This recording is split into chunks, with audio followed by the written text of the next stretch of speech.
Africa নামটা শুনলেই প্রথমে মাথায় আসে লম্বা আর কালো মানুষ, অগোছালো পরিবেশ আর গরিবত্ব। তবে এই আফ্রিকাই বিশ্বের দ্বিতীয় সবচেয়ে বড় মহাদেশ, আর যেটা সমস্ত প্রাকৃতিক সম্পদে পরিপূর্ণ। পুরো বিশ্বের 30% প্রাকৃতিক সম্পদ এই আফ্রিকা থেকেই পাওয়া যায়, সেটা সোনা, হিরে বা ইউরেনিয়াম, প্ল্যাটিনাম আর হাইড্রোসোলার এনার্জি হোক না কেন। তাছাড়া এখানে অয়েল আর গ্যাসের প্রিজার্ভও প্রচুর পরিমাণে পাওয়া যায়। এগুলি ছাড়াও এগ্রিকালচারের জন্য আফ্রিকার জমি যথেষ্ট ভালো। কিন্তু এত সব কিছু থাকা সত্ত্বেও আফ্রিকা বিশ্বের সবচেয়ে গরিবতম মহাদেশ। আফ্রিকার টোটাল জনসংখ্যার 40% আজ গরিবত্বের শিকার। কিন্তু এমনটা কেন? এত সব কিছু থাকা সত্ত্বেও আফ্রিকা শুধুমাত্র গরিবই, অনাহার, কারাপশন আর পলিটিক্যাল ইনস্টেবিলিটির জন্যই কেন পরিচিত?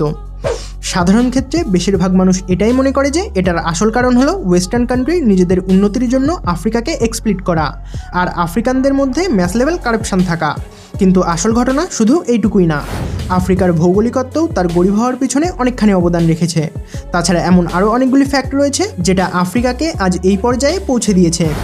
আর আজকের এই ভিডিওতে আমরা এই বিষয়টি নিয়েই কিছু আলোচনা করব, যার কারণে আফ্রিকার আজ এই অবস্থা। ভিডিওটি কিন্তু বেশ ইন্টারেস্টিং হতে চলেছে, তাই ভিডিওটির সাথে শেষ পর্যন্ত বজায় থাকবেন। আর ভিডিওটি একটুও কাজের বলে মনে হলে নতুন বন্ধুরা চ্যানেলটি সাবস্ক্রাইব করে পাশে থাকা বেল আইকনটি অলে সেট করে নেবেন। প্রথমেই তো এটাতে কোনো সন্দেহ নেই যে আফ্রিকাকে আজ এই পর্যায়ে পৌঁছানোর পিছনে ওয়েস্টার্ন কান্ট্রির সবচেয়ে বড় হাত রয়েছে। প্রায় 100 বছর পর্যন্ত আফ্রিকা ব্রিটেন আর ফ্রান্স এম্পায়ারের অংশ ছিল। আর 1900 দশকে আফ্রিকা থেকে ফিজিক্যালি শক্তিশালী লোকেদেরকে দাস বানিয়ে ইউরোপিয়ান কান্ট্রিতে নিয়ে যাওয়া হতো। এইভাবেই ওয়েস্টার্ন কান্ট্রিদের মধ্যে সবসময় আফ্রিকাকে অনুশাসনে রাখার প্রচেষ্টা চলত। আফ্রিকা থেকে ডায়মন্ড আর গোল্ডের রিসোর্সকে পাওয়ার জন্য হাজারো আফ্রিকানদেরকে গোলাম বানানো হয়, আর কত লোকেদেরকেই না নৃশংসভাবে হত্যা করা হয়। এই কাজটি ওয়েস্টার্ন পাওয়াররা কী করে করতো সেটা নিয়ে একটি হলিউড মুভি ব্লাড ডায়মন্ড তৈরি করা হয়েছে। আপনারা অবশ্যই এই মুভিটি দেখতে পারেন। এইভাবেই সেল নাইজেরিয়াতে যেটা করেছিল সেটা তো কোনো লোকেরই অজানা আছে বলে মনে হয় না। বিশ্বের সবচেয়ে বড় ফুড সাপ্লাই করা কোম্পানি কারিগেল চকলেট তৈরি করার জন্য যে সমস্ত কিছু আফ্রিকান বাচ্চাদের সাথে করেছিল সেটাও কারোর জানতে বাকি নেই। তাহলে তো এটা নিয়ে কোনো সন্দেহ নেই যে আফ্রিকাকে আজ এই পরিস্থিতিতে নিয়ে আসার পিছনে ওয়েস্টার্ন কান্ট্রির সবচেয়ে বড় হাত ছিল। কিন্তু শুধু যদি এই কারণটাই থাকে তাহলে তো ব্রিটিশ এম্পায়াররা এই কাজটা আমাদের সাথেও করেছিল, এমনকি সিঙ্গাপুরকেও তারা ছাড়েনি। তবে তা সত্ত্বেও এই সমস্ত কান্ট্রিগুলি আজ আফ্রিকার থেকে অনেক ডেভেলপ আর অনেক অ্যাডভান্স। আর এখানেই তৈরি হয় আফ্রিকার জিওগ্রাফিক প্রবলেম। যে কোনো কান্ট্রি বা মহাদেশের কাছে তার কোস্টলাইন থাকা ব্যাপক প্রয়োজন। বিশ্বের মধ্যে 80% ট্রেড সমুদ্রের মাধ্যমেই করা হয়। কোস্টলাইন আসলে ওই অংশটিকে বলা হয় যেটা সমুদ্রের সাথে লেগে থাকে। তবে ম্যাপে দেখলে আফ্রিকার এই কোস্টলাইন তো অনেক বড় বলেই মনে হয়, কারণ সেখানে আফ্রিকার চারিদিকে সমুদ্র রয়েছে। কিন্তু অ্যাকচুয়ালি আফ্রিকার মেজরিটি কোস্টলাইন এতটা উপযুক্ত না যে সেখানে সিপোর্ট বানানো যাবে। আর এই কারণেই এই বিশাল মহাদেশের শুধুমাত্র কিছুটা অংশেই ট্রেডিংয়ের জন্য জাহাজ বন্দর তৈরি রয়েছে। অন্যদিকে দেখলে ইউরোপ আফ্রিকার থেকে যথেষ্ট ছোট, তবে ইউরোপের কোস্টলাইন আফ্রিকার থেকে অনেক বড়। এই কারণেই বিশ্বের 40% ট্রেড ইউরোপ কন্ট্রোল করে। এইভাবেই শুধুমাত্র নীলনদ ছাড়া আফ্রিকার আর এমন কোনো জলপথ বা নদী নেই যেখান থেকে ট্রেডিংয়ের জন্য বড় বড় কার্গোশিপ চলাচল করতে পারে। এই লিমিটেশনের জন্যই আফ্রিকা থেকে ট্রেডিং করা প্রথম থেকেই অনেক মুশকিল একটি কাজ।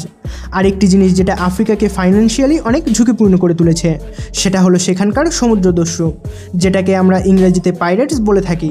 হর্ন অফ আফ্রিকার এই অংশটিকে কার্গো আর কমার্শিয়াল শিপ বা জাহাজদের জন্য বিশ্বের মধ্যে সবচেয়ে বিপজ্জনক একটি জায়গা বলে মনে করা হয়, কারণ এখানে সোমালি পাইরেটস রয়েছে যারা সেখান থেকে চলাচলকারী অয়েল ট্যাঙ্কার্স আর অন্যান্য কমার্শিয়াল শিপের উপরে অ্যাটাক করে থাকে। এই কারণেই এখানে জিবুটিতে বিশ্বের অন্যান্য দেশের সরকার সেখানে মিলিটারি বেস তৈরি করে রেখেছে, যাতে করে সেখানে সমস্ত রুটকে প্রোটেক্ট করা যায়। কিন্তু আফ্রিকার এই অংশটিতে কোনো মিলিটারি বেস বা অন্য কোনো দেশের মিলিটারি বেস না থাকার কারণে এই জায়গাটিতে পাইরেটসদের ফুল কন্ট্রোল রয়েছে। এইভাবেই ওয়েস্টার্ন আফ্রিকাতেও সমুদ্রদস্যুদের জন্য এখান থেকে চলাচলকারী জাহাজেরও এটাই একটি ডেঞ্জারাস পয়েন্ট হয়ে রয়েছে।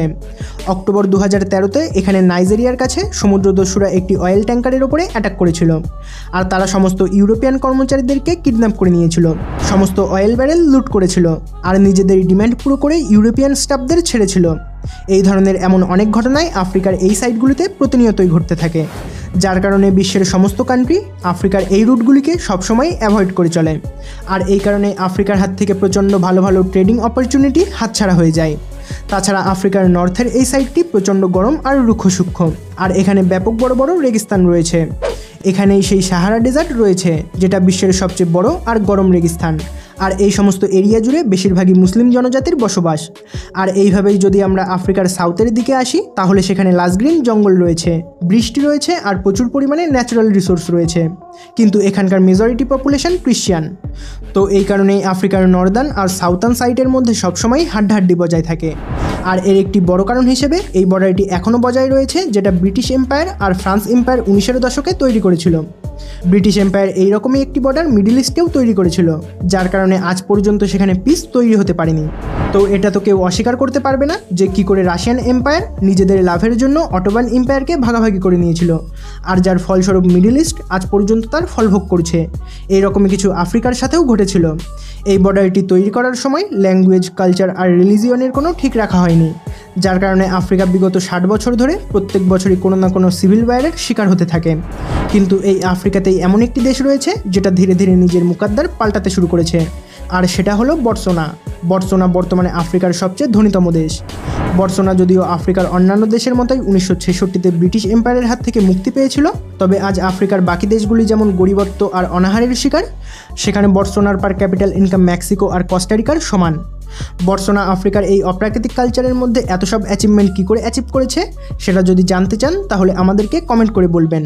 আমরা সেই বিষয়ে একটি ভিডিও আপনাদের সামনে উপস্থাপন করার আপ্রাণ চেষ্টা করব। যাই হোক, বর্তমান সময়ে আফ্রিকান লোকেদের এই বটসোনাকে নিজের উদাহরণ বানাতে হবে, আর বুঝতে হবে যে কেউ বাইরে থেকে এসে তাদের অবস্থার পরিবর্তন করবে না, তাদেরকে নিজেই নিজের অবস্থার পরিবর্তন করতে হবে। তবে বর্তমানে রিসেন্টলি চায়না আর রাশিয়ার আফ্রিকায় আসার ফলে আফ্রিকাতে কিছু ব্যাপক উন্নতি ঘটতে শুরু করেছে, আর ভৌগোলিক দিক থেকে দেখলে আফ্রিকা ভবিষ্যতে একটি ব্যাপক বড় কন্টিনেন্ট হতে পারে। তো আশা করছি বন্ধুরা ভিডিওটি আপনার অনেক পছন্দ হয়েছে, আর আফ্রিকার গরিব হওয়ার আসল কারণ কি সেটা আপনারা ভালো করেই বুঝতে পেরেছেন। ভিডিওটি যদি একটু নলেজেবল বলে মনে হয় তাহলে ভিডিওটি আপনার ফ্যামিলি ও বন্ধুদের মধ্যে শেয়ার করতে পারেন। আর এইরকম ইন্টারেস্টিং আর নলেজেবল ভিডিও প্রতিনিয়ত দেখার জন্য আমাদের চ্যানেলটি সাবস্ক্রাইব করতে পারেন। তো আবার দেখা হচ্ছে জলপরীর একটি নতুন এপিসোডে। তত সময় পর্যন্ত ভালো থাকবেন। ধন্যবাদ।